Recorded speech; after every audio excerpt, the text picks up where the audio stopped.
Yeah, it's a sequel because the first Ghetto Gospel was written when I was 21. I'll give you a little bit of backstory behind that. First Ghetto Gospel, which really stands for Ghetto's Truth. Ghetts is short for, it's not even shorter because it's the same amount of letters, but Ghetts is short for Ghetto, so to speak, which is my name. And that, I wrote that when I was 21, coming off the back of my debut mixtape called 2000 and Life, which was just very raw, unapologetic, and what I was surrounded by at the time.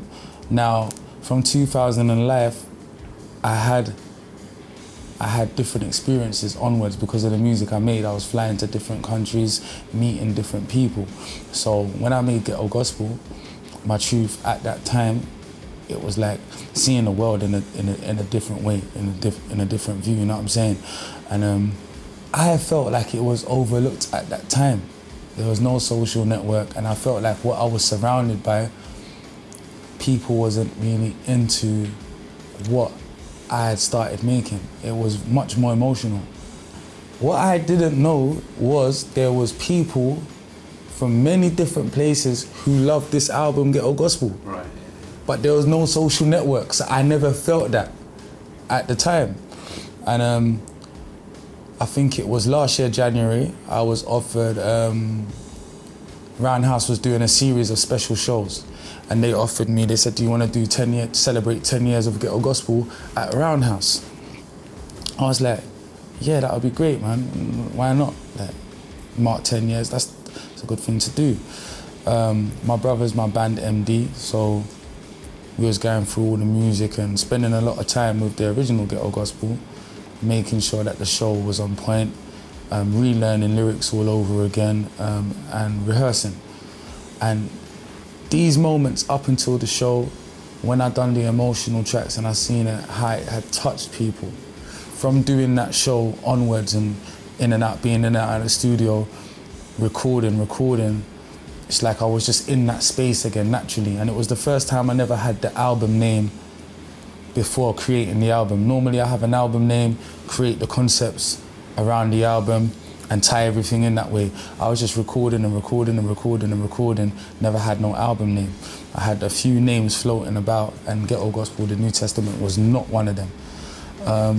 Until one day I whittled it down to like maybe, I say 18, 19 tracks, and I was listening to it and I was like, this feels like a new Ghetto Gospel. Like, if something was to mark it 10 years later, it feels like that. And I played it around a few friends of mine, and they was like, you know what this feels like? I was like, what? Ghetto Gospel, you know? And then from then, I was just like, all right, cool, I'm gonna call it Ghetto Gospel, the New Testament.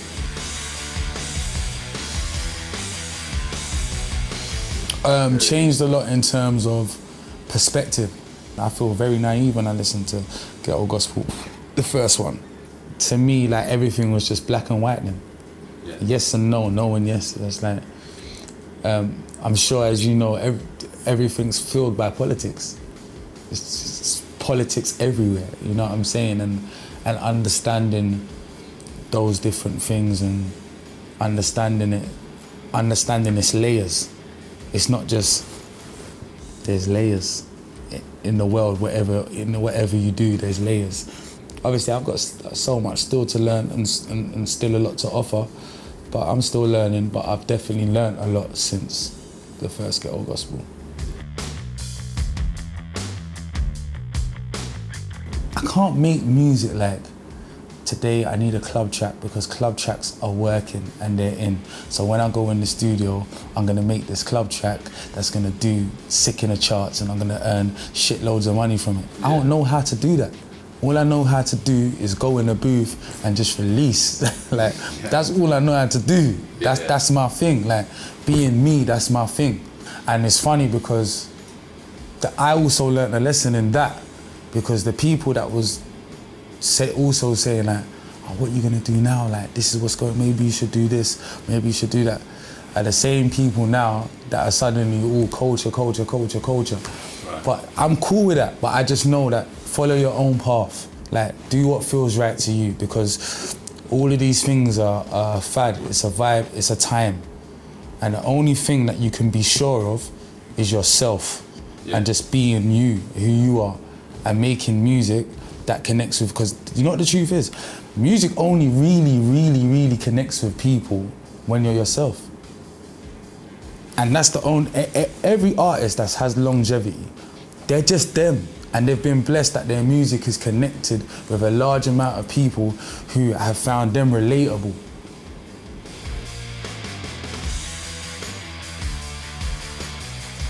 It's got so many places to go, like, in terms of, and what's weird, we do this thing where we rename everything here. So, to me, I'm a descendant of jungle MCs, because that's the truth. I feel like if there wasn't the drum and bass or jungle scene, and then the garage scene, and then the grime scene, and there'll be no me.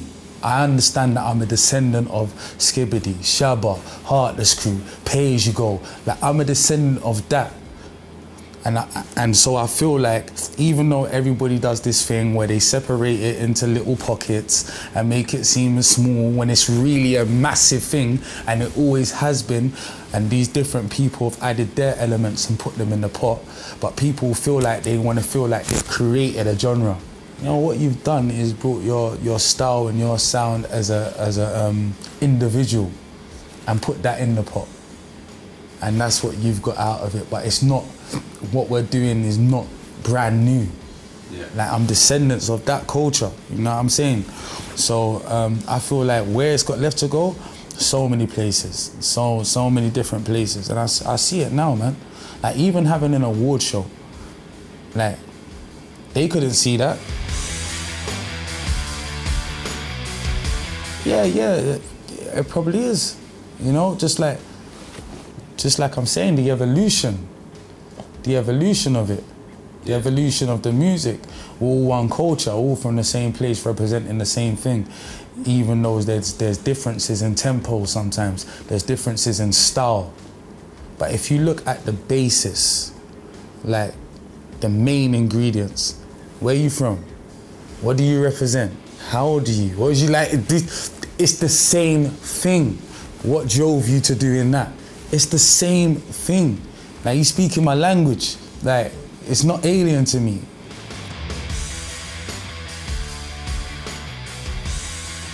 So we got press talking about the violence and lyrics and the pictures that these young brothers are painting of their reality. That's fine. So what we'll do, yeah, we'll stop going to other countries and bombing the shit out of them, yeah? Because what happens is we're saying in the House of Commons, stop knife crime, but we're not leading by example, are we? We're in our own wars because of violations that the country has filled. Another country has taken a violation, so now we're gonna go and do this because it's a violation. Same basis, same blueprint, same understanding, just on a smaller scale out there. So it's amazing how one can point the finger at the other and say, wow, these kids are maniacs. Maniacs, how? Like, how? Somebody watched their friend die. Now he's come face to face with somebody that might have killed his friend. How does he feel in that moment? Like, how does your blood boil in that moment? And it's just you and this person. It's pretty simple. And as for like what they're talking about glorifying, well, if me and you now find the world's most creative artists in terms of being able to paint pictures, actually drawing, and you come to where I'm from, yeah, and you leave him there for a week, yeah, and he paints everything he sees, yeah, he brings us back that drawing. Are we gonna tell him what you've painted is not the reality of what's going on there? So when people talk about music being a problem, it's really simple. Let's find what the root problem is realistically. Because the artists are not the root of the problem. In fact, the artists are busy making music about the problem. Yeah. So let's find the root of the problem of what's going on.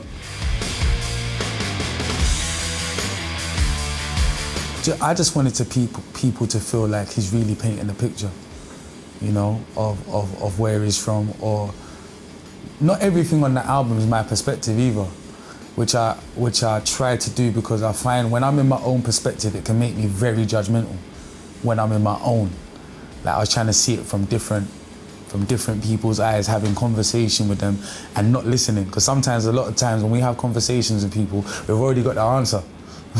So I was trying to like listen and be like, oh, is that how you see it? Okay, try and look at it from, how do you look at it? And having that throughout the album.